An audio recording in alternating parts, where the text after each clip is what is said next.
riffs are too repetitive, the lyrics make no sense. All the songs are B-sides and the cover art's a mess. There's so much here to tear apart. Listen to it for a week, now that we pass past. It's Why I Hate This Album podcast with Tim and Garrett. Hello and welcome to another episode of Why I Hate This Album. I am one of your hosts, Garrett Harvey. With me as always, co-host extraordinaire, butthole to my surfer, Timothy Richardson. Tim, how you doing, buddy? So very tired, Garrett. Still tired. Yeah, oh God, Getting a little tired of you being tired. The combination of dancing to this song, dancing at people to this song, and your goddamn new CPAP machine is really keeping me up all night. It's like a 1-2 punch of me just being exhausted. I know. Well, I got to tell you, if it makes you feel any better at all, I want to address both of those things immediately. One, I don't even need the CPAP. I hate it just as much as you, but I know how much you hate it, which makes me sleep better. So Here's the thing about that, Garrett. I kind of thought that was the case. So I actually tried turning it off last night. Well, not last night, 2 nights ago. Oh. And the gasping and the gurgling, I really think you need it. I might have sleep apnea. You got something. Maybe I'm hoping for strangulation. Oh, I am routinely hunted down by an entity that exists purely in my dreams and does try to kill me. And if I do die in said dream, I expect to ultimately die in real life. But he's not caught me yet, so you might have witnessed me in his grips. Did I begin vomiting large amounts of blood at any point that went purely up defying gravity? Not blood, no. Okay, probably not him then. Tim, one more question before we dive into the topic today. On the date that Nancy Kerrigan was attacked by an unknown assailant, hit in the knee with a tire iron, where were you? Watching you bang that lady in the knee with a tire iron. Why? Oh, that out of the way. Tim, what song have we been listening to for an entire week straight? I'm not the one who's so far away when I feel the snake bite into my veins. Sorry, we are discussing the excellent song Voodoo by the excellent band Godsmack. Wait.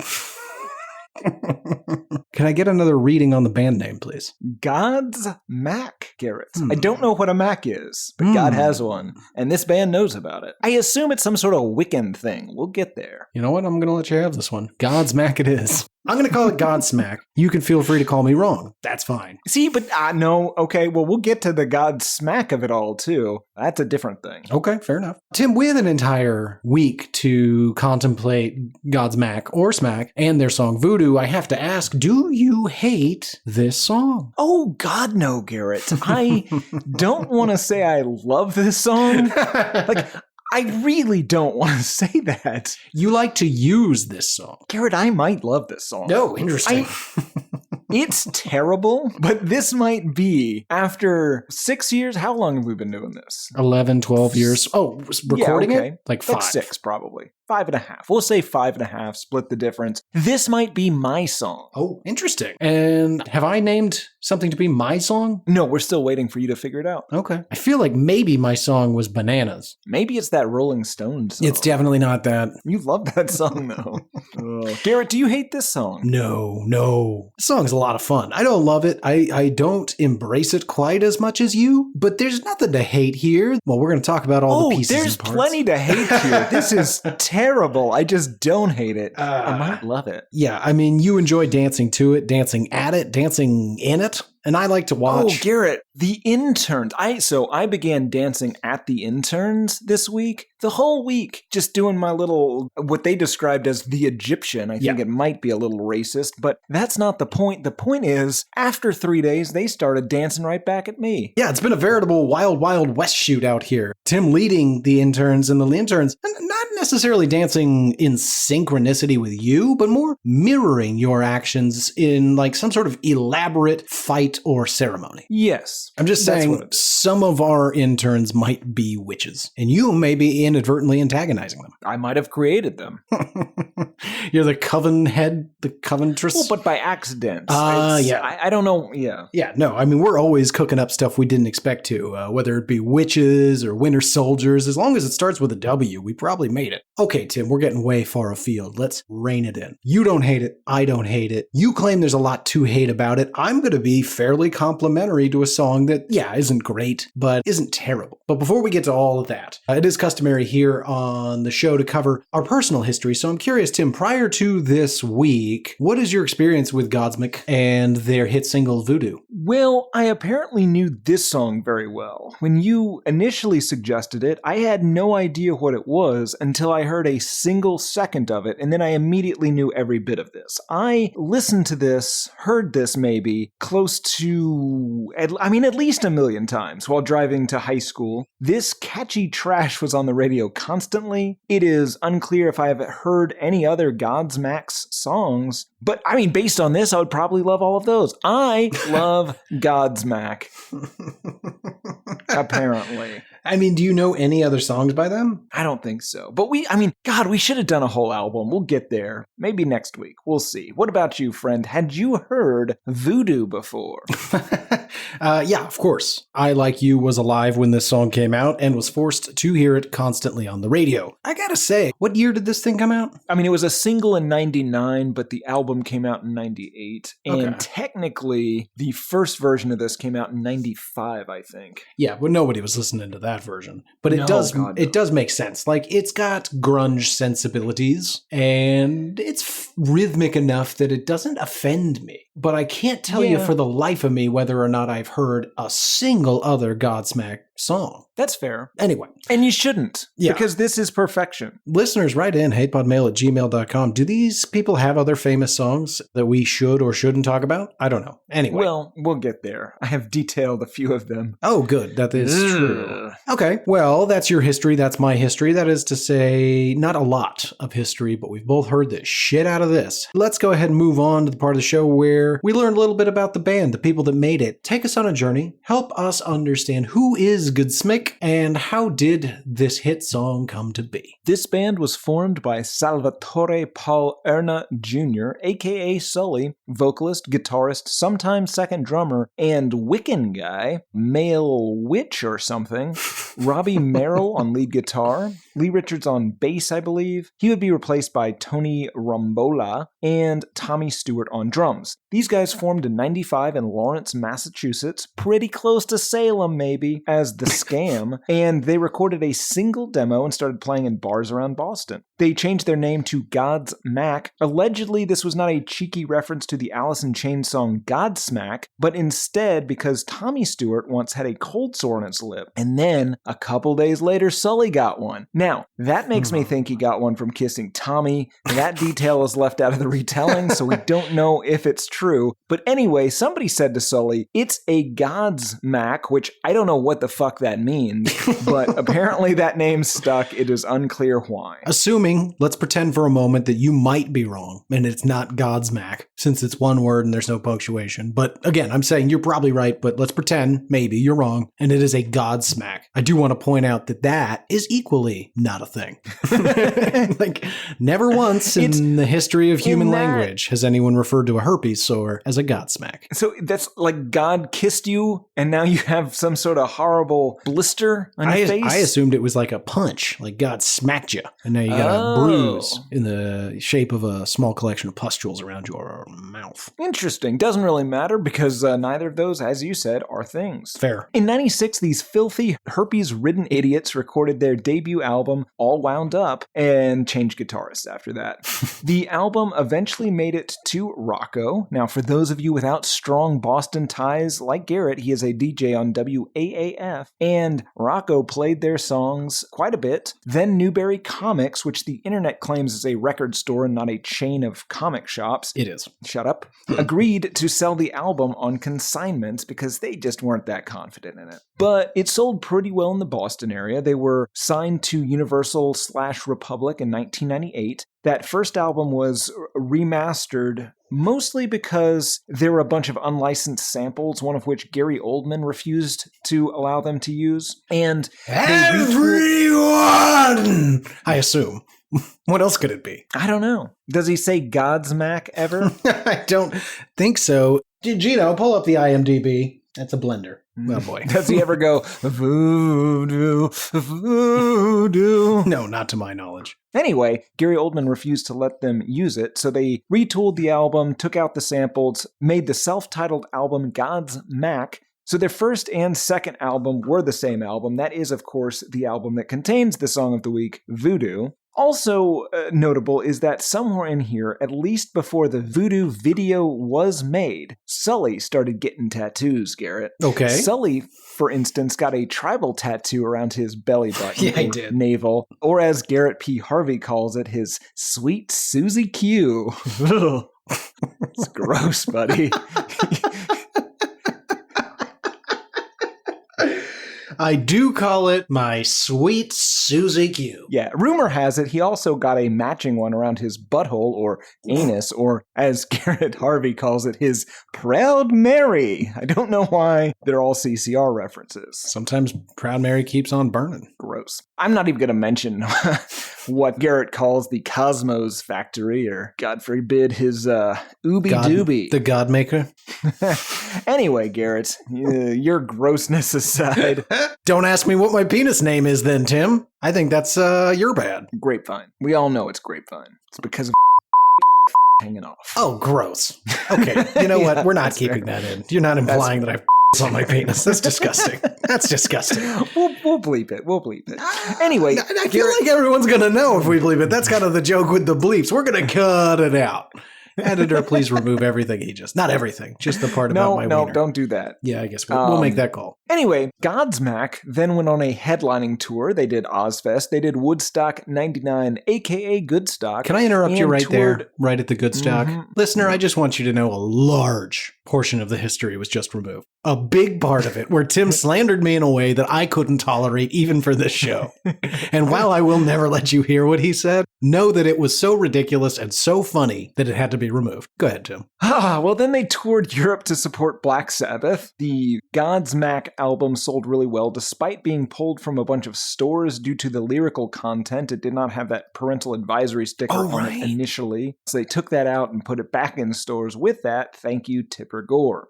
That still remains so weird. Now, they still maintain that the name of the band was not from the Alice in Chains song, but due to their disgusting blistered herpes simplex infections instead. But the self-titled album also has a song called Bad Religion on it, so it seems like they are in fact stealing other people's phrasing. Interesting. Incidentally, Garrett, the song Bad Religion is a weird Wiccan anti-abortion song that includes the lines, "You don't even know me, yet you're deciding to kill me? Look, I'm here. I'm alive inside you. I can't be ignored." What makes it Wiccan? Weird. Well, I don't know. That's how he described it. It's just an anti-abortion song. Yeah, I feel like this guy just adds Wiccan to the front of everything. He's like, yeah, it's like a Wiccan Whataburger. What? Right. Just because you go there? Yes. Yeah. Yeah, I mean, he is, or at least says he is, or was, a practicing Wiccan in direct defiance of our Lord Jesus Christ, whomst forthwith will not stand for this religious treachery. I don't know. There's a lot of witchcraft in the Bible. Yeah, but I think Jesus is again. It doesn't matter. That's true. It doesn't matter. I think when he gets on the scene, he's just like, no more. I'm the only one that does tricks.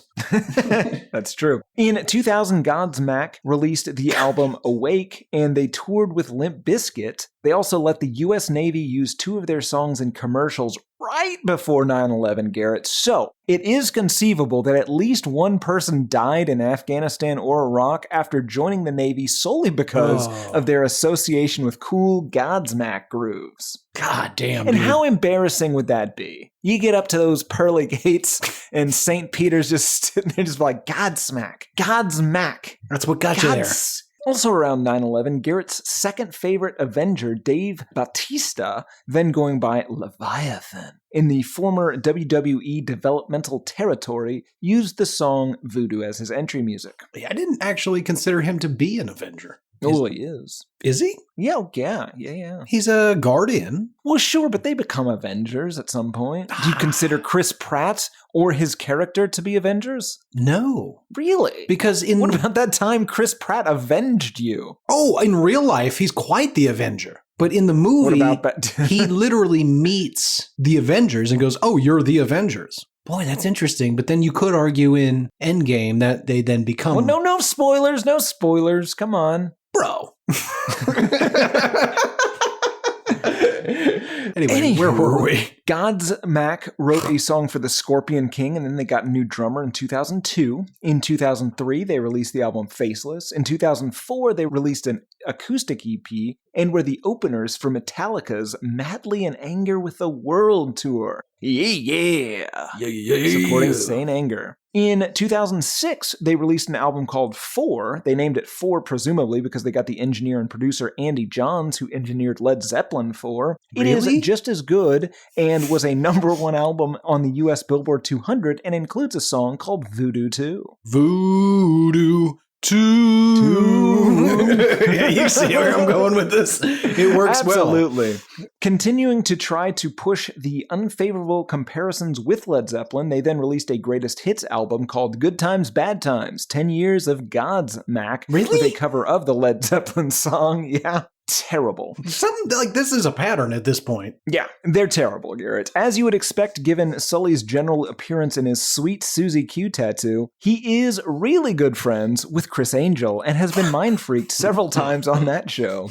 He's also super into poker and did that World Series of Poker a bunch of times. Oh, yeah. I don't know why we were so obsessed with that in like 2006. But here's the catch, Garrett. He did quite well. And by that, I mean he won tens to hundreds of thousands of dollars a time and beat out Tobin's Maguire. Wow. Beat Spider-Man. Yeah. Unfortunately, Garrett, those tens of thousands of dollars wouldn't mean much because Sully is a bit of a bad driver. In 2007, he was quote-unquote involved in a multi-car accident, which led to 24-year-old Lindsay Taylor getting a severe brain injury and being in a coma for a bit. Ugh. Now, the internet says he was involved, which makes it sound like he was maybe not at fault, but according to the Merrimack Valley Eagle Tribune, in 2010, a settlement was reached for an immediate $3.3 million cash payout, although that did include $1.8 million for attorney's fees. Ooh. But in addition to that $3.3 million, it included $4,637 a month to Lindsay for 5 years, after which she got $5,492 a month guaranteed for 14 years, and after that she got $9,659 a month for life, beginning when that 5,000 whatever ends, all of which would increase by 3% compounding annually. He also has to pay, I believe, her mother, Elaine Taylor, also involved in the accident, $710 per month for life. This is the settlement. Yeah, right, This is exactly. not, folks, do be clear, a judge didn't hand this down. This was agreed to avoid a judge handing something down. Right. Whoa. Here's my point. He allegedly Super allegedly really fucked her up and was allegedly at fault enough to make all that the good situation for him. And my third point is, Sully can strike me with his dumb H3 and give me all the brain trauma he wants, because I hate this show, and it is not paying my bills. It's not. Folks, we really need money. Tim more than me. You fuckers have been stealing our thoughts for far too goddamn long. Yeah, you it is give us frustrating. money. Wait, stealing our... Yep, no, that's right. You said it right. Wow, Yeah. that is horrible. I feel so bad for her, but oh my God. I didn't I expect feel kind it. of jealous of her. No. Oh, You don't pay because that of the kind of brain money injury. and get to enjoy it. Yeah, that's fair. Oof, my God. Yeah. Well, around that time, Sully needed some more money, so he released a solo album called Avalon and a Godsmack album called The Oracle, both in 2010, and then toured with Motley Crue. Then they toured with Disturbed. Then they toured with Stained. Garrett, we really should have done a full Godsmack album. They are terrible. They have toured with literally everyone I hate. Yeah, but you love this song, and by virtue, Kind of love this Godsmack. song. Yeah. In 2014, Godsmack released 1000 Horsepower, then in 2018 released When Legends Rise. Their most recent album, and according to Sully, their final album, Lighting Up the Sky, was released in February 2023. Le Face. And a hearty Shirley Beer to you. Great history. Nice and Oh, thank you. concise. So they're officially broken up, is what you're saying. Well, I don't know if they're broken up. Sully has pledged to not release any more studio albums. Interesting. But we'll see. I mean, you got to imagine, I guess I just can't comprehend the level of wealth that got generated from this band. But to have It's all gone, Garrett. It's all gone. 10 grand a month. Yeah, that's what I was going to say. $10,000 a month out of pocket to a person for the rest of their life. Plus all that's the other actually shit. not that much, though. That would barely cover our rent here. Sure. Well, you really shouldn't say that. That sounds disgusting and is true. No, I'm so sorry. This is why we need your fucking money. New York is so expensive. We don't live in a nice house. No, we really don't. It's high. It's very tall. Yeah, we have a nice couch. We have nice couch beds. Yep. But the dogs are expensive. Dog food is so expensive in New York City. Well, what I didn't realize is you can't feed dogs garbage. They're like people. Well, you can. Well, sure, you can. And I have in the past. Not garbage, actually, folks, just to be clear. But, if you want to be like happy and healthy, they also need like good food. And that shit is expensive. Sure. Right. I mean, here's the thing. It is so expensive that I've just gone on a policy of they eat what I eat. Because my food is not as, it's equally as expensive. So yeah, might as well just make a little lot more. of Indian food. Save on... Yeah, I gotta say that was a mistake. Well, it's a continuing mistake because I love Indian food. Sure. No, we're gonna keep doing it. Fun side note, I recently purchased Batman a bathrobe. It is incredible. I mean, you got one for Yogi too, but we don't talk about that because he ate it. Yeah, he ate it. Well, he didn't eat it. He destroyed made a pile.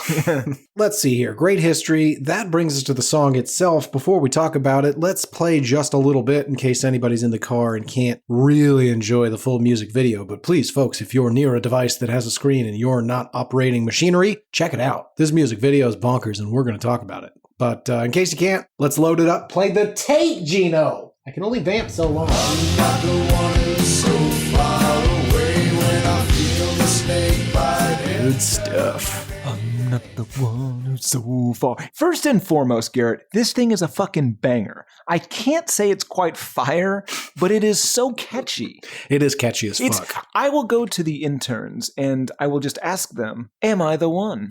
To which they confused and...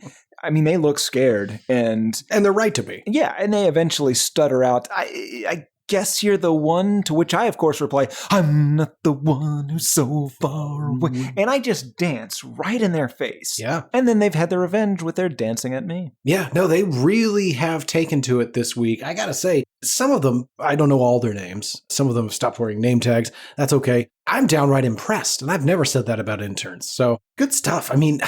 Have we ever had such a positive reaction to a single? It's been a minute. Christmas Shoes was good.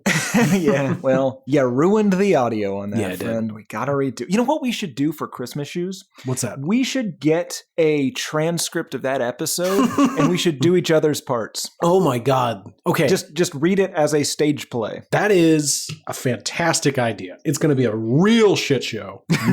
Nightmare and a half. The real problem for me, I think at least, is that I am, of course, the funny one, and I was the funny one in that, and I'm going to get jealous of you doing my lines, and so I'm going to try and... I don't know if I'm going to be able to handle it. You're giving me an ulcer every time you say that. I try to be giving, try to set you up, give you a platform to be funny. Hey, here's the thing. You set me up great, Garrett. I will give you that. Your assists are legendary. I'm going to stop being so giving. Anyway, back to this song. Let's talk about the cover of this single album. Did you do any research, Tim? I had to. I actually don't know. I know the cover of the album. I don't know that I know the cover of the single. The lady. Oh, with all the Dave Drummond-esque chin piercings and such? Yes, and the confusingly skinny eyebrows. Yeah. There's apparently a lady named Toni Tiller. She was a club kid in the 90s. And honestly, somebody just had taken a photo and that photographer was working with the band and was showing them his portfolio. And they were like, oh, she's hot. Do that. Yeah, that is the extent of these guys. Yeah. He claims that and we can go into that for this song as well, because there's this attempt at being like, well, this is about something that I believe in, but it's not. This is just about a movie he saw once. It is definitely about a movie he saw once. Before we talk about that movie, because if you want to talk about this song, you have to understand a little bit about the movie. Before we do that, though, that's more of a content-specific situation. We covered the very weird woman on the cover of this album with the skinniest eyebrows this side of the new millennium. That's the thing, ladies. If you're going to come at Garrett, you better have fat eyebrows. Thick. I want to see caterpillars cruising across that forehead. No. Ladies, you'll know what this is. I'm fine with a Brooke Shields, circa 1988, all the way through to a modern day. But those mid to late 90s brows, ladies, what were you doing? They were just Listen, I think we should just say it the way it needs to be said. Garrett loves Bush. He wants that bush. Yeah, I like a bushy brow, so yeah, come at me with those thick, thick bushes, ladies. What type of music is this, Garrett? Ooh. Post-grunge. To me, it almost has a feel like the song I Burn off of our now classic Toadies episode on the Toadies. Yeah, specifically the dual drum sound to it. To me, it just sounds, though, like a novelty song from a new metal / hard rock band. You can tell that this isn't what they sound like all the time, and I say that not quite knowing what they sound like all the time. That's my big question, but I could not be bothered. These are supposed to be our respites from the long, long weeks where we do a full album, so I did not check out their other work. Again, heypodmail@gmail.com. Do we know this band? Are there other songs that are quite popular that we would know? Don't know today. Let us know. But I will see your Toadies drumming and raise you a Black Angels. Oh, yeah. It's got the drone to it. Yep. I'll give you that. Yep. So from that regard, I don't mind it. It's all right. The vocals are the most generic of generic grunge-ish vocals, sort of a poor man's Alice in Chains. Or possibly a poor man's Crash Test Dummies. Yeah, it has that feel to it. I'll give you that. Whatever it is, it's a poor man's something. Post-grunge, industrial, caffeine-free drug rock. Yes. I think that's perfect. Here's a question I have. Is this something goths would be into? No, I think it... Because it does straddle that line where they're clearly not goths. Right. But goths might. But they're witches. Or at least that one guy is. Yeah, but he didn't know what that means. He's just from Massachusetts, and he was like, this is a thing. I might be cool. Ladies might like it if I'm a witch. I think he was attending a coven. I don't know what. If you ask me to explain that, I cannot. Elder goths listening to this show, and we know you're out there. Yeah, we do. Is Godsmack's Voodoo? Godsmack's Voodoo. It's hard to say. Every time. Is this a song you like? The amount of labor this bit requires makes me laugh alone. Yeah. Ooh, I have another question for goths, Garrett. Okay. If two elder goths get married, they buy a house, we know under false pretenses, they pretend not to be goths briefly. Sure. And then they have a baby. Ooh. Do they dress that baby as a goth? Are there goths walking around parks in Ohio right now with baby strollers and tiny humans with black makeup and such? I suspect yes. Maybe minus the makeup. That's a bit much, but little black beanies and a skull shirt. That's actually fucking hilarious. I would argue children are the only age that it is appropriate to be a goth. Babies. Oh, you're alienating some listeners, Garrett. You're right. I don't actually care. I still can't get over the fact that you call yourselves elder goths. Oh, it sounds so gothy. I've come to really enjoy it. I believe the term elder is applied to several genres of social outcasts. I don't know. You could say you're an elder emo. No. Yeah. I know. Anyway. What about an elder new metalist? That's just Fred Durst.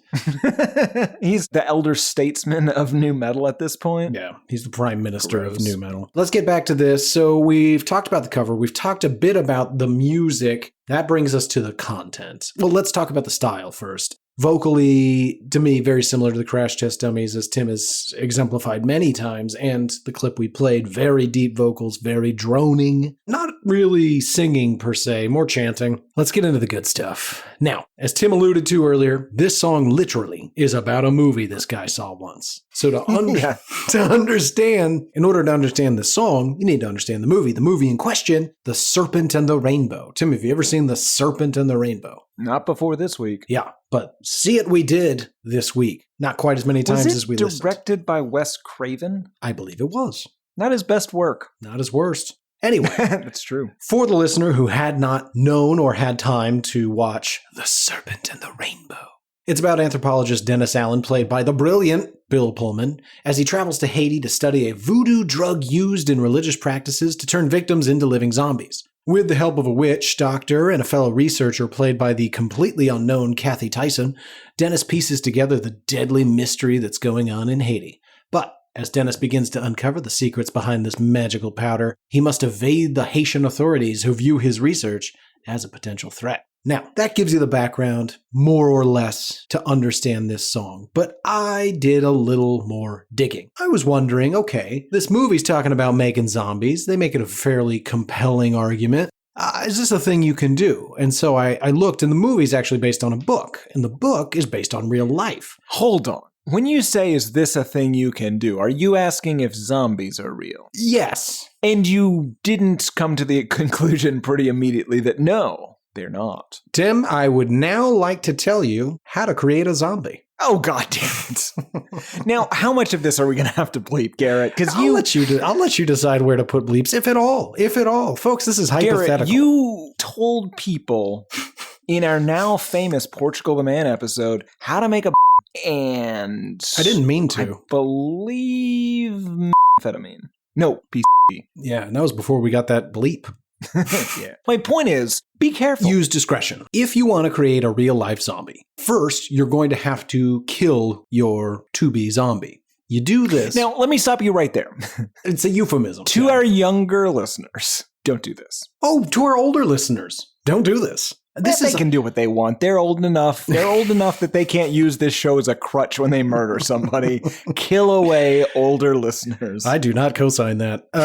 Anyway, first you're going to need toad skin containing bufotoxins, and then tetrodotoxin, which you're going to get from your friendly pufferfish. You can put it in their food, rub it on their skin, especially like the soft, undamaged skin on the inside of your arm near the elbow. The victim soon will appear dead, incredibly slow breath, incredibly faint, if not undetectable pulse. And why this is particularly useful in Haiti is because people are buried very, very quickly after they die because it is both insanely hot and they lack refrigeration for the bodies. So they worry about decay and they want to get this thing in the ground. This suits the zombie making process. You gotta dig up the dead person within 8 hours of burying them, or else they'll definitely die of asphyxiation. And that's a very loose 8, guys. So don't come knocking at our door if you dig up your buddy in 6 hours and they're dead. You're the one that covered them in bufotoxins.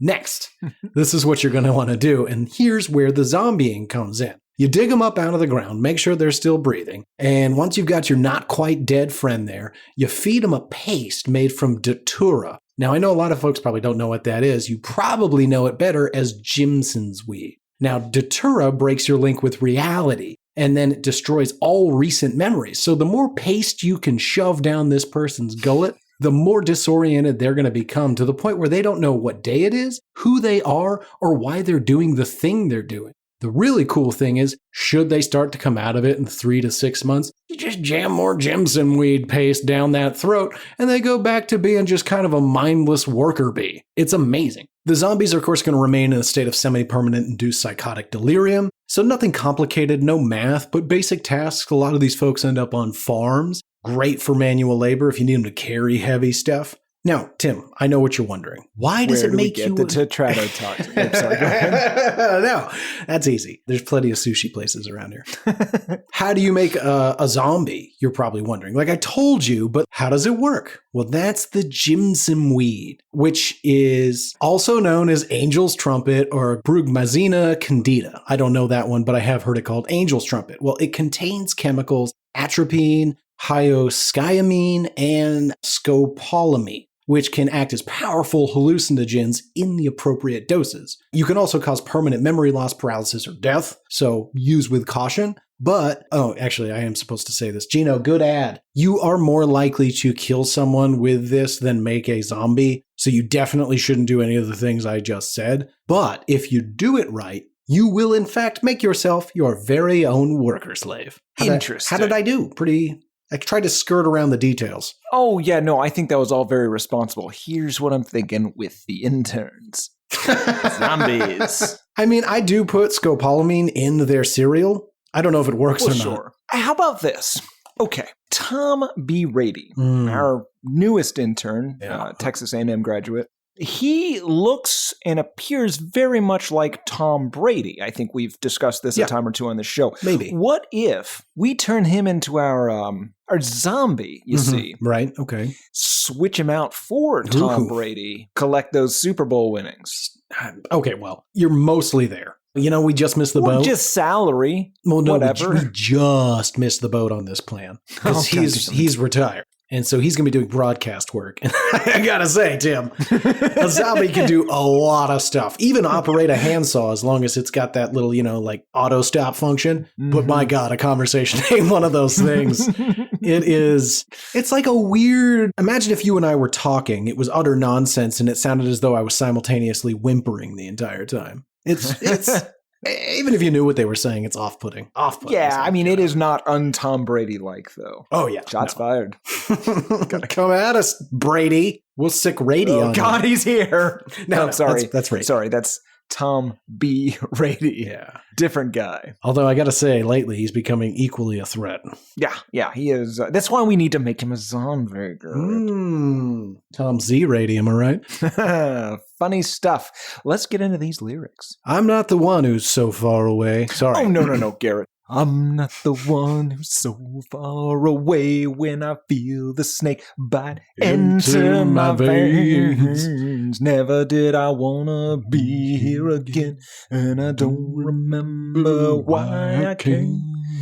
It's not good. No. But it's so goddamn catchy. So catchy. I dare anybody who just heard that to not be singing it back to themselves. Yeah, or for weeks even, because this isn't leaving. Yeah, it's not going anywhere. Now, if this song, luckily, we did all that great background on how to create a zombie, because otherwise, what the fuck is this song about? Drugs. Yeah, that was my best guess. A metaphor for drugs. Yeah. When I feel the snake bite enter my veins. Okay, so he's puncturing skin. Is, in all possibility, after you do enough needle drugs, at some point you're thinking, you know what's got needles? Snake mouths. See what that's like. Oh, man. So good news, Clarence has stopped with the heroin. Bad news, deep into cottonmouth venom.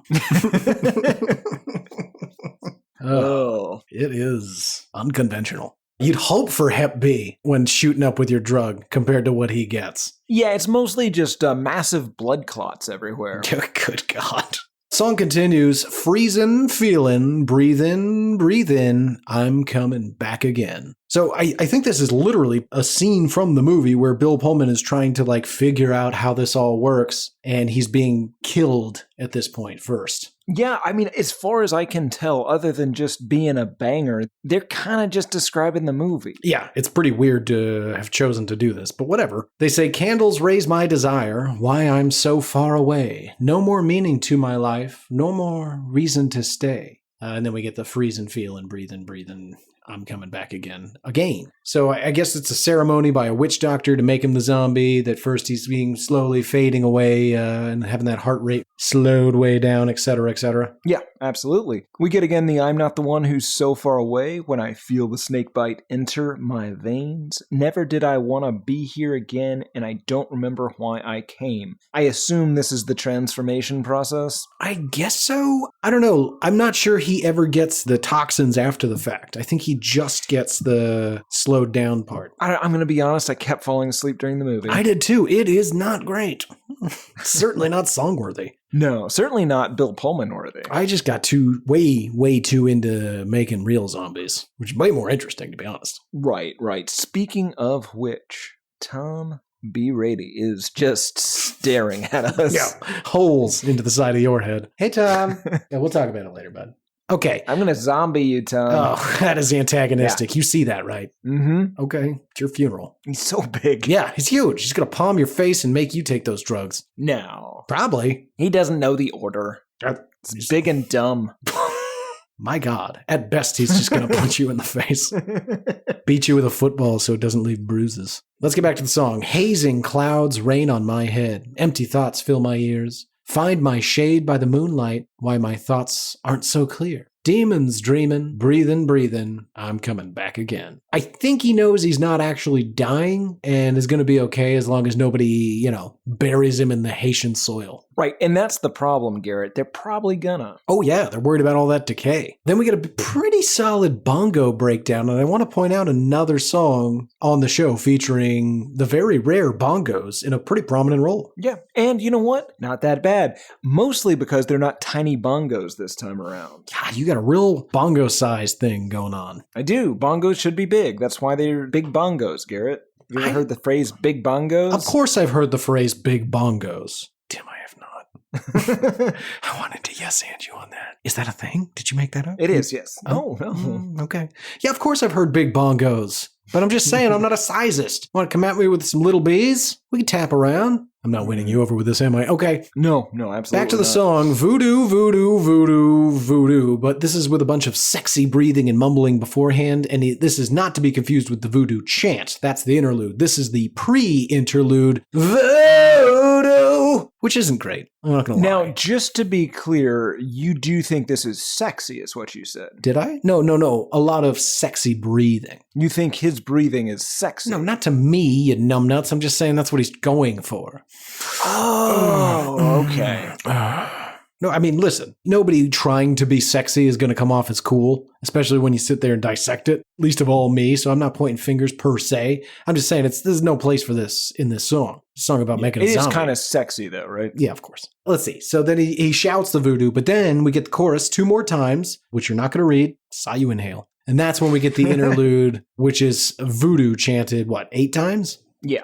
And then a couple more in the old outro. Of course, which is just the chorus with extra voodoos. Right. Moaning so far away. It's pretty cool. This is a banger, Gary. We so rarely get to do these. I feel like you say that a lot. No, I say fire a lot. You do. Both are bad. This song's not fire. No. It's a banger. Banger. Interesting. Very specific definitions. Okay, well, let's move on to the music video. That is ridiculous. I'll start us off, Tim, and of course, please just pause me if I miss a thing. So we open on a castle where we see very fancy people entering said castle. I said it seemed as though they were wearing pseudo-Gaelic formal wear. It seems like they're going to have some sort of weird Middle Ages themed orgy. Yeah, sort of an eyes wide shut, but with Scottish accents. Sure. Then we cut to 2 men in what I've termed hobo tuxedos, wearing white makeup to make them look like skeletons. Spooky. There's a lot of spooky adjacent imagery in this. Yeah, but none of it really adds up to a tale. No, they should have just done the movie. Yeah, they should have just shown clips from the movie and said, fuck your copyright. It's just a montage of Bill Pullman's scenes, but not just from that movie. Oh, I like that. Yeah. Let's get a little Independence Day in there. Absolutely. Listeners, hatepodmail@gmail.com. Send us that video. Bill Pullman scenes cut to this song. Anyway, back to the music video. When the 2 skeleton men wearing hobo tuxedos part ways, we reveal a Gorgon. A nude Gorgon, Tim. When you say Gorgon, are you talking about the lady that looks like she should be in Queen of the Damned? Yeah. What's a Gorgon? Your snake-headed woman. Oh, okay. That's a classic Gorgon. I've battled many. You've been playing Dungeons and Dragons without me again, haven't you? Doesn't matter. Anyway, most popularized by Medusa. We all know Medusa, right, Tim? Yes, of course. A Medusa, then, if it makes it easier. Anyway, that caught me off I feel guard. like you're being a little condescending? I am. Maybe that wasn't what you were going to say. I apologize. No. Anyway, I personally was not expecting a Medusa. Excuse me, Gorgon. And I was certainly not expecting a topless one with no nipples. Did you notice that? Did I notice that? Yeah, I'm gonna go on record right here, Tim. Breasts, for me, sexy. Breasts with no nipples, less. You know what? I think honestly we can put this on the board. Gino, breasts should have nipples. There you go. He already started writing it. He's listening now. Wow. First time you guys have been on the same page in weeks. I feel like he heard nippleless breasts and his ears perked up, and that makes me nervous. Gross, old man. Then we cut to the band that's playing in a recently threshed wheat field with a giant bonfire in the background. Sure, and here's what we can tell. These guys are playing shirtless. They're showing off their sweet Susie Q's and their nipples, Garrett. It's a double standard. Don't care for it. Yeah, it is a double standard. That's ridiculous. That poor Gorgon's nippleless. And these guys are flashing their weird tribal tattoos and anyway, yeah, so they're in this big field, big raging bonfire. All the instruments, did you notice this? They're covered in excessive paper mache for some reason. Yeah, the drums look like they've got moss on them or something. Yeah. It's weird. Yeah, it's all stupid. And I want to talk about what these men are wearing. They're wearing various pelts and weird Ren Fair pants that lace up like zippers aren't a thing. I don't care for it. Yeah, they wear normal clothes. It's fine. Yeah. That aesthetic doesn't do it for anybody. Just dress goth. Yeah, you're all dressed like Mr. Tumnus. It's ridiculous. I don't need to see a leather-cut vest on a shirtless man ever. Ugh. Anyway, we then cut to a pond where a bunch of people in all white makeup and loincloths slowly emerge, and I am legitimately, for the first time in this music video, concerned. Oh, I thought you were going to say aroused. Yes, I agree. There are some zombies? I guess. Yeah. They do a lot of this, also this slow motion, like camera blurring thing that I just don't care for. It's supposed to make it feel like you're, well, I mean, I will say this, on a bunch of Molly. And it doesn't. As these people are emerging from the water, we then cut back to that castle where this whole music video started, and we see all the people who are slowly filtering in. They've got their weird Scottish formal wear, and they're poorly wielding broadswords in some sort of ceremony. Yes. Sexy stuff. Speaking of sexy, we cut back to that nude Gorgon from earlier, and this was the time I noticed that she had no nips. And I was like, well, that's weird. We then cut back to those White Walkers from the water scurrying around in the woods, implying that they're coming to potentially eat the people in the castle, though, spoiler alert, that never happens. But speaking of those castle people, we cut back to them again. They're in the middle of some big ceremony. I do see a pentagram, and at this point I'm reminded, oh right, they're witches. The people in the video specifically is a lady named Lori Cabot, who was, quote, a witchcraft high priestess, and the other people are members of her coven at the time. That's where I learned that word. More dancing topless Gorgon. Then the band is in the woods with the zombies just chilling, playing that weird fucking bongo. And then we get to the lead singer. Oh, right. Then the lead singer kneels on a rock and begins to meditate or pray. And confusingly, a dog or small wolf jumps out of his chest/tummy region. And smiles at me. Okay, I was wondering, did he smile? He sure did. Irritatingly, none of that comes to anything, and we just continue to rotate between the band, the witches, and a little bit more zombie action, and we never learn what that chess dog was all about. Yeah, this music video is a mess. Yeah, they couldn't really stick to a theme, kind of all over the place, none of it pays off. Fair enough. Showed Bill Pullman over and over. Just, here's the thing. We can do this now, right?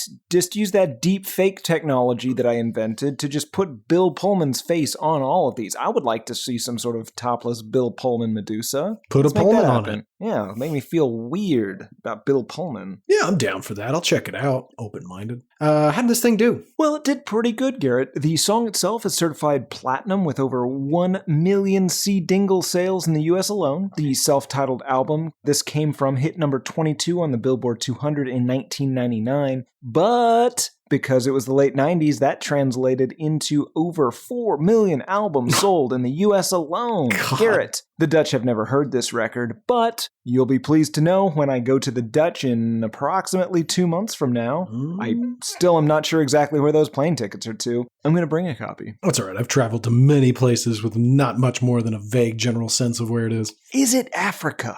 Most of the time, but not this one. Damn it. Oh. Now, you're going to love the Dutch. It's one of the weirdest payoffs we've ever had on this show. Oh, I got to remember to take a picture while I'm there. Yeah, more than one, ideally. Spending a lot of money to send you to the Dutch. It's kind of a big bit. Tim, what do people think of it? Well, Garrett, there are 202 total ratings, 4.7 out of 5 stars on average, 83% 5-star, 1% 1-star. So I have some Amazon comments, and then, Garrett, we'll go to the YouTube comments. Yeah, no, this has pretty much just become a YouTube segment. BMac32 from 2013 said, "Is my dark side coming out? Had this as one of the songs playing when I had 2 stents put in my leg for better flow. Many of the nurses were quite surprised that a 60-year-old would bring this, expecting maybe Nat King Cole or Bing Crosby. 4 out of 5 stars. What year was that written? 2013. That all makes it so confusing. I'm trying to think, like, I guess you could have been like 40, 45 when it came out. Yeah.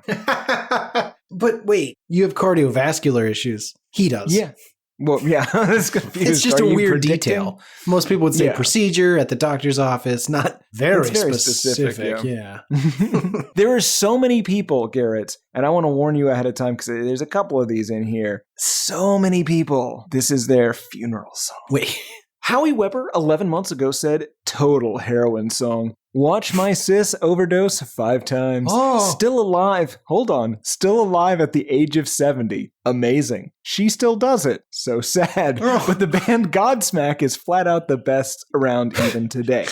So, let me break this down. Yeah, that was quite a roller This coaster. guy believes this to be a song about heroin, He watched his sister overdose 5 times. 5. She's still alive at the age of 70, still using heroin. This lady, that's not sad, okay? It's sad if somebody's like 20 and dies of a heroin overdose. If you make it to 70 and you're still loving life on heroin, not that sad. You kind of won. You might be unbreakable. You're living the dream. But here's the weirdest part, Garrett. The band this song reminds him of heroin, which is apparently very traumatic for him because he had to watch his sister overdose a bunch of times. Mm-hmm. Still loves this song. Yeah, that's all very confusing. I love this song because it reminds me of this tragic thing from my life. 70. Yeah. What year was this written? 11 months ago, so last year. Oh, okay. So she's doing heroin. Wow. Fascinating. Okay. This is already super sad, and we haven't even gotten to the funeral ones yet. Crypto Lagoon. 3 years ago, my grandfather always wanted this song to be played at his funeral. Really? He just passed away of cancer, and guess what? We're playing this song for him. I want to be respectful. Don't worry about it, Garrett. This guy's grandfather wanted Godsmack's Voodoo played at his funeral, so you can say whatever you'd like. His grandfather, Garrett. His goddamn grandfather. I'm not saying you got to play taps or what's the one they always play on the fucking bagpipes? Oh, Danny Boy. But I don't know, man. If I'm at a funeral and that starts to, and this comes, bum, bum, bum, bum, bum, bum, bum, I'm literally going to turn to whoever's next to me and be like, this can't happen. I'm going to start aggressively dancing because that's what happens when you play this. What if, Garrett, what if his grandfather was not really dead? It's a whole joke on his family. He's had himself turned into a zombie, and then he dances out of that grave doing what I can only describe as the Tim Voodoo dance. Yeah, no, that might be what's happening. Or even worse, they're going after the gold, Tim. And they claim the grandfather's dead. He just got those bufo toxins. Yeah. Oh, God. Any other really awful things said on the internet? Yeah, I've got a few. Don't worry. Rat God Complex Queen 2 years ago. This one, Garrett, you might delete. A close friend of mine died last year in July due to cancer. She was my mentor. And a wonderful belly dancer. This was her favorite song, bat emoji. It randomly popped into my suggestions. Rest in power, Dee Dee. You're dancing among the stars. I don't think I have to delete this. I do have to ask, do you think it was just a dancing mentor or like a life mentor? I don't know. Because it says, and a wonderful belly dancer. It's not, she was my belly dancing mentor. Right. Yeah, she might have given her advice on her taxes for all we know. You could comment, Sure. Tim. It's I don't mind using the show for these types of questions. Oh, Garrett, I get in contact with a lot of these people. Oh, boy. Some of them have become interns. That's why they're so terrible.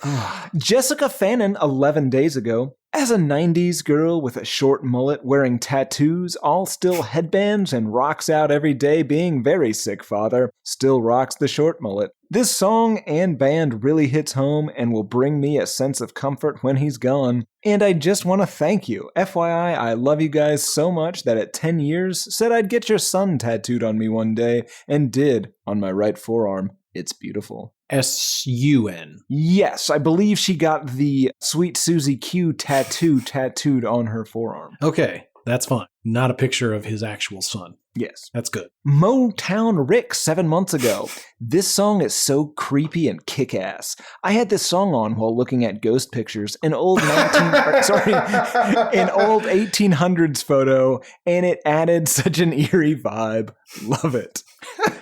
What? He's making some sort of Edward Furlong early 90s movie. Terminator 2. Nope. One more, Garrett. Boo Boo Kitty Fuzzy Britches 2 years ago. Funny story. When my youngest son was about 4 months old, we were visiting my brother and his family one day. My brother had been downloading some music. This is back in the Napster days. Anyway, my son was already starting to cut his first tooth and was getting super fussy. While waiting for the Tylenol to kick in, my brother starts playing this song he had just downloaded. As soon as the drum part started, my son immediately stopped crying and got this dazed, almost mesmerized look on his face. Once the song was over, he started crying again. We replayed the song and he stopped crying. Basically, until he was about 3 years old, this song would immediately calm him down if he was being fussy. The interesting part is, my son is now a drummer, and this was one of the first songs he learned to play when we bought his first drum kit when he was 14. He's in college now and still plays it occasionally. So, new parents out there with a fussy baby, give it a try. Oh my God. Maybe just sing it to your kids. You Yeah. don't need to play it. God, imagine 3 years of that. And then around 14, you come home and your wife's like, guess what I got, Billy? What? Drums. Oh, no. You don't think he'll learn? No, of course not. That song is like 13 years old. He never heard it at an age where he knew it. Boom, ding, ding, ding, ding. I didn't even unwrap them. Who's playing those?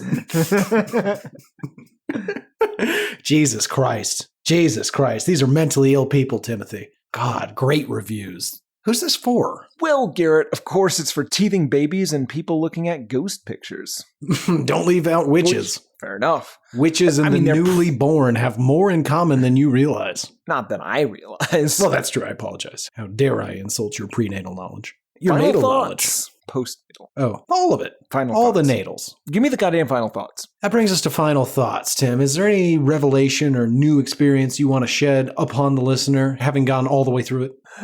No. Fantastic wind up. Yeah, I kind of feel the same way. It's kind of a nothing song when you pull out all of the repeated choruses. That is to say, not a lot of content aside from a very vague description of a movie about a book. Yes. Here's the thing. You don't need to write a song about a movie. The movie's already happened. Write a song about something else. Yeah, ideally. Unless you want to write a song about the hit film Face Off. Or Independence Day. But really, if you guys could cut together a bunch of Bill Pullmans into this song, that'd be great. But don't just put a bunch of Bill Pullmans back to back. Fucking put some thought into it. Make sure it lines up with the fucking beat, et cetera, et cetera. This isn't fucking amateur hour. Sometimes you guys submit Ideally, garbage. if you can get Bill Pullman saying all the words from this song and kind of string that all together awkwardly, that'd be fun. That's probably the right level of commitment. No one's going to do this. No one would ever do that. Okay. How about this, Garrett? If one of you does that, I will let you move to New York and take my spot on this show. I'll never do the show again. That's way too much. No. It's perfect, Garrett. I hate the show. I know. I want out. That is not happening. You'd be out on the street. Anyway. That's true. Tim, we've been all the way through it. Do you hate this song? No, Garrett. I think it's a bad song, but it's a song that I weirdly enjoy, and this did nothing to quell that. What about you? Did you somehow get there? Did I surreptitiously get there behind the scenes? No, I did not. Okay. I don't hate it either. I do have a different question, though. If this were to come on a 90s mix, are you listening or are you just clicking ahead? Oh, Garrett, I'm going to be putting this on all 90s mixes from now on. God damn it. Yeah, no more Beck for you. Fair enough. That brings us to listener mail. Tim, you want to go first or you want me to? You can go first, I think, this week. All right. This is from Isabel. Isabel writes, Salutations, boys. I'm inquiring about my sister Stacy, one of your current Maybe I should do the other one. One of your current I'm sure this is fine. One of your current interns. She used to email my family and me every night, regaling us with tales of the Big Apple adventures and errands. She would send us photos from the semi-annual intern retreat and constantly wrote about how much she loved her fellow interns. The issue is that we haven't heard from her since you both sent her to Eastern Asia for, quote, classified business, end quote. I don't know if I should keep reading this. Here's the thing. If you haven't heard from her, she's still doing the job. You'll hear from her when she gets home. Exactly. She continues. My family and I are very curious as to her whereabouts. I'm sure you are. She spoke of a Mr. Tom B. Rady and indicated that they were involved in a romantic and sexual relationship. my goodness. God. Allegedly. Stacy and the Rady. My God. You animals. Ooh, that means they're banging in our house. No. What do you mean, probably no? They live in here. stables. Well, sorta. They have a room with bunks. That's disgusting. No more fucking in our house. Filthy. Anyway, she spoke of blah, blah, blah. My family would be much obliged if you would confirm or deny that information so that we can communicate that with our private investigator. Oh. Okay, no. I also I think have it's an time to pull the understanding. plug on this whole thing. No. She signed all sorts of NDAs and TBAs and CCDs and BBDs. We're covered. I also have an understanding that 18 other interns are currently missing. Whoa! Nobody say the M word. Easy, Isabel. They are on assignment abroad. Assignment abroad. I'm getting the tetrodotoxin, Garrett. Good and solve this whole problem. idea. I would like to inform you that a search team is being formed, but this could all be stopped if you would just tell us where Tim sent the interns. I didn't scream it as loud as it's typed. Thank you for your time, Isabel. I mean, they're probably wherever the Dutch are in Asia. Ooh, don't say that. No, I'm sure they're still on assignment. It's fine, Isabel. Listen, we'll see what we can do. We give at least one intern a sat phone in case we need to get a hold of them for any sort of thing, change the mission, etc. So we'll give them a call and see if we can't get Stacy in touch. I'm sure it's fine. 18 other interns are currently on assignment. How dare you say missing? Listen, there's so many to be there to, have her back or whatever. There's always a lead intern and they work on the buddy system. She's fine. Glad that buddy wasn't Tom B. Rady, the filthy little animals. They'd just be banging the whole time. Wouldn't do the mission. Unless it was the mission was to bang. It's never the mission, Garrett. I'd like it to be What just did you once. do? Anyway, great email. Tim, did you also get an email from the internet that you could read and make jokes about? I definitely did, Garrett. I got one from Kenneth ZG after our Alabama episode called Some Notes from Canada's Texas. I like this. I think there's a few things at work that might help explain Canada's love of Alabama's South glorifying tunes. Oh, because these songs were popular in Canada for some reason. Right. This is going to go long, but God knows I could go a lot longer. Oh, it is long. One thing you have to keep in mind is that despite our reputation as being a kinder, more chill take on being Americans, Canadians are really just Americans with the added benefit of knowing how much more chill of a hang will look like as long as we take it down a notch or two from what y'all are doing south of the border. That comparison really does us wonder. Thanks, I guess. A corollary of that is that the real yahoos up here love mimicking American rural coded culture to thumb it to the man oppressing them with healthcare, bank regulations, and seatbelts. I'm very serious about that last one. I live up in Alberta, colloquially known as Canada's Texas, and as recently as 1989, folks were celebrating a court victory against mandatory seatbelt laws, concluding that it's a free country again. I guess in theory, I agree with that. Do what you want. You're not hurting somebody else, except... That's not true, Garrett. I've seen people be launched from their cars like missiles and impale another person with their body. And it was awesome. You say my so past cool. jobs were weird. They are. Yeah, but also yours had people flying at people. Yours had people flying at people. You were just directing their direction or their motion. I'm not going to talk about any of those details. Lest you doubt our claim of being Canada's Texas, I should also note that we love trucks, have tons of cows and oil, and right-wing wackos have been the majority of our politicians for decades. We haven't deregulated all our utilities yet, but the ones we have are bad enough now that we're sure it's a good idea to keep going. There's also some interesting history with stuff like Mormons, who are getting too crazy for the Mormon church, fleeing up to southern BC and Alberta so they could keep practicing the totally unsustainable and not at all reprehensible practice of having one old guy having a retinue of preteen wives. I don't know what that means. Retinue. I assume stable. Retinue? Yeah. Of having a retinue of preteen wives. Or, I'm going to fast forward a little bit of this. The point, Garrett, is that apparently most of Canada is normal, and Alberta is a terrifying hellscape of frozen Texas. Yeah, sounds like it. Weird twinning there. Not what you want. Apparently, Garrett, a lot of these guys are watching Fox News. Apparently, they get that up there as well. And he says the same folks likely bought Alabama records back in the day. So it says, yeah. Yeah, I want to say Norm Macdonald was always fairly quick to tell people like, hey, most of Canada is pretty fucking rural. You don't realize just how few people there are outside of the city centers. But yeah, fascinating stuff. Canada, you intrigue me. I would like to visit you someday. In fact, I will be in September. Oh, where are you going? Alberta? No, I think Toronto. I don't remember now. I'm going to have to get a map. Great email, Tim. That is to say, an email. That brings us to... Great first half of an email. What? We'll get to the next half next week. Oh, God. It's very long. Too long. That brings us to music news of the weird. Tim, would you want to go first or you want me to? Oh, definitely me, of course. Okay. In vinyl sales news this week, Garrett, music sales data company Illuminate released statistical trends based on 3,900 US-based survey respondents and found that 15% of overall music listeners own a record player. It's not particularly surprising and kind of sounds about right. What is surprising is that apparently only 50% of music listeners that have bought a vinyl record in the past 12 months own a record player. Wait, they what?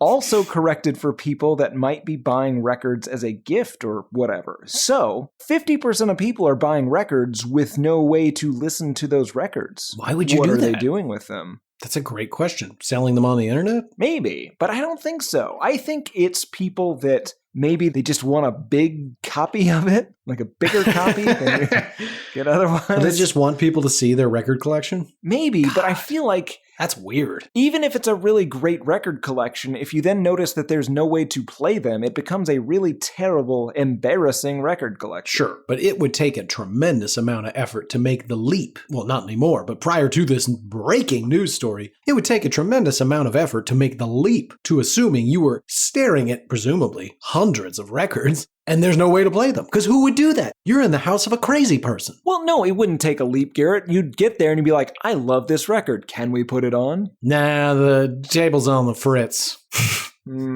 Show me. I'm pretty good at fixing them. They're pretty simple. It's a big wheel, little wheel, belt. Can I help? No, it's the tuner arm needle jockey. You don't have a record player, do you? Of course I do. Let me just step out back where I was washing it. Are you supposed to wash them? No. Oh, okay. Lightly Good. wipe I them haven't down. been. Yeah, I know. Do you remember back in the day, when we both lived in Dallas of all places, and we're like, I'm going to go buy some records. And everyone thought we were so crazy. Yeah. Now look Yeah. at I also tricked you into buying bad records. That was a shitty thing to do. You saw I was excited about records. It was You're so easily influenced. when You're I like a trust zombie, you, Garrett. I've since learned to never trust you. Ever. I'm going to give you some of those tetrodotoxins and the other stuff, and then you'll trust me wholeheartedly. Garrett, what first news do you have? In one man's trash is another man's drug-laden treasure news. A guy recently dug through the trash to recover rapper Chief Keef's used double cup. Tim, are you familiar with the concept of a double cup? No. While not confirmed by any means, is anyone on this podcast saying Chief Keef was using a classic tool, the double cup, to contain his perp or scissorp, as is often the case, and by often I mean every single time this has ever been employed in the history of cups. But again, not saying he did. However, after seeing Chief Keef discard of a double cup, unmistakably him, I should add, because he was driving his Lamborghini, I believe it is, with the Mystery Mobile vinyl wrapped around it. Kind of love that, but he was confident it was him, and he dug through the trash after he saw the rapper throwing away his garbage, recovered the double cup, which is, again, just to be clear, 2 styrofoam cups, one inside the other, likely used to imbibe drugs, put it on eBay, and the bidding started at $425. Now, that's absolutely ridiculous until you see that the bid, as of the writing of this story, is currently at $10,000. Now, even more ridiculous is that this is the second time he has put the cup up on eBay. His original listing, after receiving bids as high as $15,000, was removed because eBay has a policy against hawking, quote, drug paraphernalia. And as insane as it is, 2 styrofoam cups in this instance do qualify. However, he has made it abundantly clear in the new listing, this is not for drugs, it's for sody. Now, does he have any evidence that this once belonged to this Keef Chief fella? Yeah, he got video of him throwing it away. Oh, that's a shame. Yeah. I was going to say, we should start lying, selling things. I mean, we could probably... I got Dave Grohl's shorts.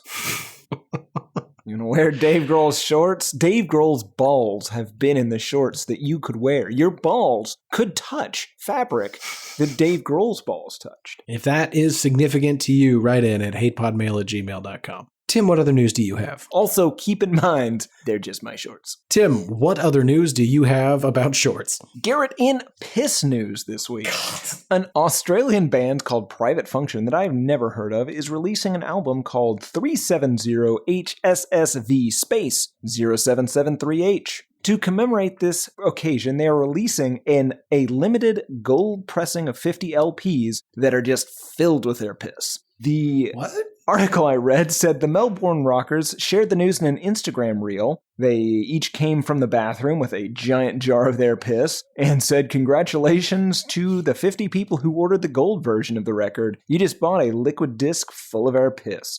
We worked with local legends at Salty Dog Records to build the world's first piss-filled record. Turns out it's pretty hard." Now, smartly, they said, they also requested, "Please don't use our DNA to commit crimes." And here's the thing. I think this is really smart because they publicly get out there that we're giving our piss away. Please don't commit piss crimes with it. So then now they get to commit piss crimes, and it could have been any one of those other guys. It's kind of like how you publicly announce that you're leaving your jars of hair and semen and fingerprints and hunting knives around town, and just anyone who wants those things, they could have them. It's a treat. And then, when an Asian diplomat who's been stabbed with a hunting knife in a hotel room, it could have been anyone. Yeah, everybody's anyone got my in the DNA whole these Big days. Apple. Yep. Good God. My point is, there's piss records out there, and so it's like literally filled with liquid piss. Yes, I don't think it's going to spin very well. No, I don't either. Also, I want to turn the page back to piss crimes. Law and Order piss crimes. Yes. Garrett, what other bodily function news do you have this week? Ooh, I don't have any bodily function news, but I do have Kanye West news. Kanye West never had an idea of what good shoes actually were. It was recently discovered that Ye's Mascot Holdings, Inc. recently filed a patent for quote-unquote Yeezy sock shoes. Now, the documents obtained by DMC were submitted on May 4th, and while there's not a whole lot of detail in the documents themselves, there is some notes in the margins, one of them reading, socks, socks with leather soles, period. Now, these are the rantings. Like, did you watch that, the Glass Onion movie? Yes. You know the faxes that Edward Norton sends? They're just nonsense, and just occasionally one of them works out? Yes. That's what he's doing. Yeah, well, that's what I thought as well. Until I did some Googling. I highly recommend everyone here do the same. Yeezy sock shoes are a thing that he has worn before. They're basically ninja shoes. Do they have 2 toes? No toes. Interesting. No toes. Okay, well then they're not ninja shoes. Ninja shoes weirdly divide your foot. It's an analogy to help better understand the concept. So important to the concept of ninja shoes. I hate it when you explain ninja shoes to me. Anyway, in related Kanye West fashion news, I just want to say I saw him the other day wearing what looked like compression pants or possibly ballet pants, but they covered his feet too. He was wearing tights or something. It was very confusing, but no shoes. Like, maybe he had on his Yeezy sock shoes. I don't know. Perhaps he was coming from, like, a ballet recital? It wouldn't shock me. Now, that's something we should... That you want to get me to the theater, Tim. Have Kanye have some sort of ballet. Oh, I've got a better way to get you to a theater, and that's my next story. All right, Tim. Dynamite segue. What other news do you have? In orgasm news this week, Garrett, the Los Angeles Philharmonic has been performing somebody to Tchaikovsky's, I don't know how to say it, Fifth Symphony, and it is apparently quite the sexy song. Numerous attendees of a recent performance claimed that in the middle of the symphony, a woman had what they described as a screaming orgasm. I saw the girl after it happened, and I assume she had an orgasm because she was breathing heavily, and her partner was smiling and looking at her like in an effort not to shame her, one witness told the Los Angeles Times. It was quite beautiful. What? Twitter users variably described the sound as that of a loud and full-body orgasm, a finger-banging orgasm, and a screaming orgasm. The audio clip of this situation was posted shortly after. Lucas Burton told the Times the woman's gasp was quote-unquote wonderfully timed to a quote-unquote romantic swell in the music. One can't know exactly what happened, but it seemed very clear that from the sound that it was an expression of pure physical joy. That's ridiculous. Pretty sure she was banging during the performance, right? Yeah, either there was some sort of vibrating panty situation, or much like many people in Los Angeles, she is in desperate need of attention. Either way, Garrett, I have purchased plane and symphony tickets for us. We will see. Listen, if it is that good, and both of us, if this works for both of us, we'll report back. Yeah, honestly, if either one of us climax in the middle of a symphony, we should probably bring it up. Tchaikovsky, I think. Is that how it's said? Well done. You know these guys. Sure. These Italians? Oh, boy. Garrett, what other bodily function news do you have? I don't have bodily function news. Let's see. Where do I want to go next? Let's go to the world of Britney Spears, Tim. Everybody gets to take advantage of this person news. Britney Spears has allegedly paid the law firm of her lawyer, Mr. Matthew Rosengart, $4,201,856 for the period between November 2021 and March 2023. That represents the legal work Rosengart performed mostly after the conservatorship ended. Some say that figure represents only a part of what Britney has paid this firm, and that the fees now approach much closer to $6 million in total. This, of course, is after all the other fees to get her freed. Hashtag free Britney. Hashtag maybe check on Britney. When Britney's team pushed back recently over Rosengart's new fees, the lawyer agreed to, quote, work pro bono for the remainder of the case against Jamie Spears, end quote. Now, here's the thing that I really want to point out. That is not how lawyers work. So what in the fuck was Rosengart doing prior to this? That guy has clearly stolen money from her, because guess what lawyers don't do? Work for free for multimillionaires. Yeah. Jesus Christ, this poor woman. What legal abuse news do you have, Tim? Well, Garrett, I have some pretentiousness news this week. You see, Rage Against the Machine were recently voted into the Rock and Roll Hall of Fame this year. And in what I think is kind of against their attempted image, they were weirdly honored to be part of this machine. In a statement from the band, they said, "It's a surprising trajectory for us to be welcomed into the Rock and Roll Hall of Fame. In 1991, 4 people in Los Angeles formed a musical group to stand where sound and solidarity intersect. We called ourselves Rage Against the Machine." Now buckle in, because this is long, but it just keeps getting worse. A band who is known for our albums as we are for our fierce opposition to the U.S. war machine, white supremacy, and exploitation. A band whose songs drove alternative radio to new heights while right-wing media companies tried to purge every song we wrote from the airwaves. A band who shut down the New York Stock Exchange for the first time in its history. A band who was targeted by police organizations who attempted to ban us from sold-out arenas for raising our voices to free Mumia al-Jamal, I think it's Abu Jamal, Leonard Peltier, and other political prisoners. A band who sued the U.S. State Department for their fascist practice of using our music to torture innocent men in Guantanamo Bay.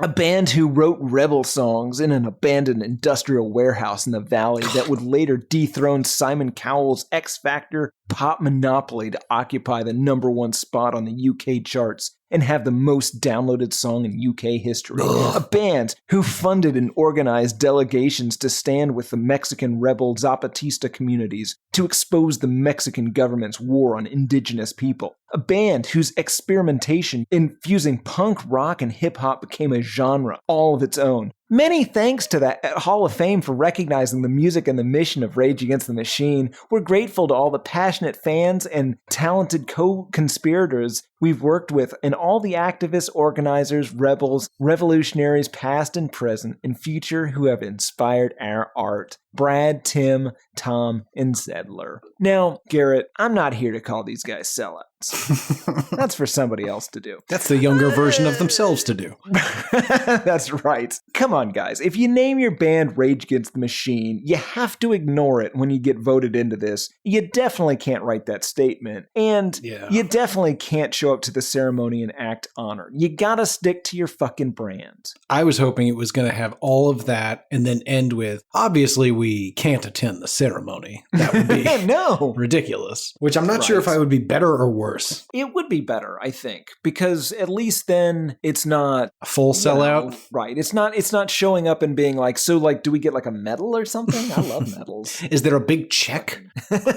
Yeah, I do love big checks. Who doesn't? Garrett, legal shenanigans news, go. Legal shenanigans. This is as close as I've got. In I did not know this was going to happen in the city we live in news, Jay-Z recently released his plans for opening a casino in Times Square. Interesting. Yeah. So Jay-Z penned an open letter to New York City. Oh, okay. Yep, nope. I have heard of this. This is ridiculous. Yeah, he proceeds to explain why he believes his company's partnership with Caesar's Palace should be awarded a contract to launch a casino in the middle of Times Square. It would reportedly be the top 8 floors of a currently existing skyscraper, smack dab in the middle of Broadway, right in the center of the theater district. Now, I did not read all of this because it is lengthy. It's everywhere on the internet, not hard to find. His main argument to me, and arguably his best argument, is, hey, this is going to happen. Wouldn't you rather it be like Jay-Z's company than some faceless corporation? True, but also let's not let that happen. Yeah, see, that's the problem, is the legislature already passed this law. And so they're going to put a casino somewhere in New York City. And that is a bad idea. Yes. Here's the thing. Garrett and I love musical theater. And that goddamn entire district is so crowded. Interesting. It almost makes it not worth it. Do not build a casino there. We will do some sort of Rage Against the Machine thing to that casino. What? No, I don't even know what that could mean. I mean, join it. I think. You mean like speak out about it and be like super against it, and then like in 2-3 years when it's all built, we'll go and attend frequently, possibly do appearances, signings, shit like that. Yeah. Nice. Selling out. Tim, any other news for us? Oh, let's see, Garrett. No. Oh, Jared Leto dressed as a cat, and it was a really convincing cat. I did see that. See that? I saw that. Not music. He's a musician, Garrett. He's got that band. How have we never done that band? Next week. Nope. My final story this week, Tim, is about Lil Wayne. He had his final stop for the Welcome to the Carter tour, and it came, unfortunately, to an early end. On Saturday, May 13th, Lil Wayne accused his Los Angeles crowd at the Wiltern Theater of not being supportive enough to fellow performers. The 40-year-old briefly retreated backstage, and artist Lil Twist, Yaj Kader, and Alan Kubas took over to entertain the crowd. Nobody knew who they were, any of their songs, or what was happening, so they began to get drinks, take a piss, and do what you would expect to do when the main person you're there to see inexplicably leaves the stage. Well, then Lil Wayne returned to the stage and said, quote, "We appreciate it, but we ain't about to be bending over backwards for these folks. We work too hard for this shit. We work way too hard." Didn't drop the microphone. Gently placed the microphone on the ground, waved for everyone to get off the stage, and like halfway through the concert, they just left. Do I like Lil Wayne? Not really. Oh. But you respect what he brought to rap, but you don't respect the number of clones he created. Yes. See, I know things about you. That's all shockingly accurate. Alrighty, Timmy. That brings us to the big announcement, the part of the week we all enjoy. What album are we going to be listening to for an entire week straight? Well, according to this big ball hopper thing, we are going to be listening to Counting Crows' August and Everything After. Whatever the fuck that means. Here. Good stuff. Good stuff. They had this on a couple of my sexy mixes. So songs about like not going to bed until late. Is this why you stay up so late? No, that's because I'm scared. Is it a tribute to Counting Crows? Nope, What? Never mind. Scared of what? No, it doesn't matter. Anyway, that brings us to the end of the show, folks. As always, if you can, rate, review, subscribe, follow, whatever it is the source that you're listening to right now requires you to do in order to let it know that you like what you just heard. Someday we might have a Patreon. In fact, we actually technically do have a Patreon, but we, didn't really set it up right, so it doesn't work. Anyway, someday we might, and we'll point you to that when we do. But until then, if you want to help us out, do the thing I just said. You can also reach out to us, hatepodmail@gmail.com, or go to hatepod.com and click on Contact Us in the upper left-hand corner. Both of those will bring you to us, and we want to hear from you. We'd also love to get some more song submissions, interstitial submissions, bumpers, album art. We post it all on the Instagram. We haven't had a glut of art, listener art lately, so let's kick it up a notch, gang. You can also find us on Instagram. That's HatePod. On Twitter, it's Album HatePod. I'm G Harvey Tweets if you want to talk to me about this, that, or Bill Pullman. We got subreddits. We got Discord servers. Basically, folks, if you want to find us on the internet and all the popular ways to do so, minus TikTok, you can do that. Otherwise, you can catch us next week, because for Why I Hate This Album, I have been one of your hosts, Garrett Harvey. I have been the other, Timothy Bojangles Richardson, and on March 5th, 2013, Garrett P. Harvey sort of quoted the Bible in public defense of a man, Mark Smith, who attacked a boy for not eating squirtle soup filled with vomit. Look it up, folks. That's on the internet. Saying, "Let he who has never beaten a for not eating filled squirrel soup cast the first stone." John 8:16. 7. I was being ironic, to be clear. You had a years-long friendship with that man. Oh, hardly a friendship. Hardly a friendship. This is a bad bit.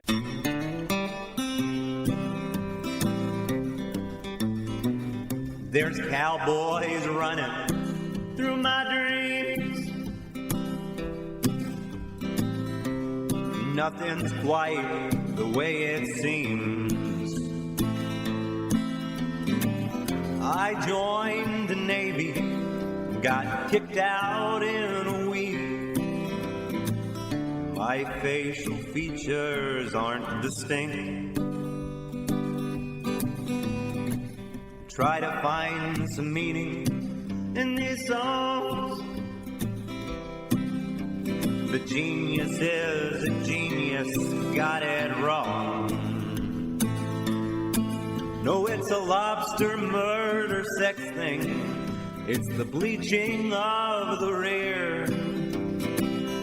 A full assault on both your ears. The riffs are too repetitive. The lyrics make no sense. All the songs are B-sides. The cover art's a mess. Listen to it for a week. Now that week has passed. It's the Why I Hate This Album podcast with Tim and Gary.